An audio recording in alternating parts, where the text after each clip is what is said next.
किसी ने पहले ना सुनी हो।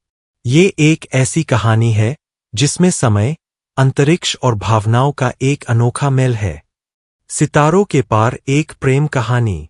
एक समय की बात है, एक ऐसी दुनिया में जहां इंसान अब सिर्फ धरती पार नहीं, बल्कि पूरे अंतरिक्ष में अलग-अलग ग्रहों पार बस गए द। इस दुनिया में एक नौजवान जिसका नाम था अर्जुन। अर्जुन एक समय यात्री, टाइम ट्रैवलर था, जिसका काम था समय के प्रवाह को नियंत्रित करना ताकि इतिहास में कोई गड़बड़ ना हो। उसका जीवन बहुत हाई निराश और अकेला था, क्योंकि यूज भावनाओं को महसूस करने की अनुमति नहीं थी। उसके लिए प्रेम, गुस्सा, दुख, सब कुछ सिर्फ पुरानी किताबों में लिखे शब्द द। दूसरी तरफ एक डोर के नीले ग्रह पार रहती थी अन्या, जो अस ग्रह के सबसे उज्ज्वल तारे का एक टुकड़ा थी। अन्या कोई इंसान नहीं थी, बल्कि एक ऐसी ऊर्जा थी जो सूरज की रोशनी से बनती थी और सितारों की भाषा समझती थी।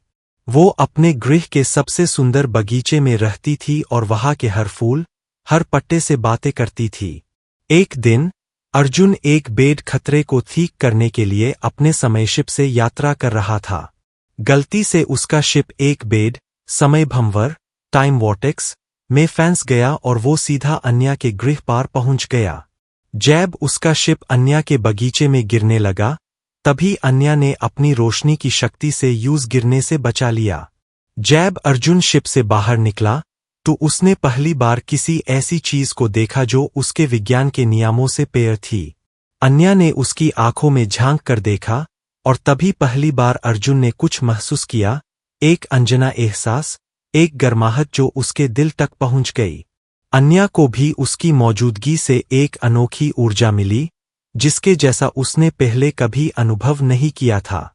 अब अर्जुन को वापस जाना था, लेकिन वो अन्या को छोड़कर नहीं जा सकता था। उसने अन्या को अपनी कहानी बताई कि उसकी दुनिया में भावनाएं सिर्फ एक यादगार चीज है। जैब अन्या ने उसकी बात सुनी तो उसने अर्जुन को प्रेम की शक्ति दिखाने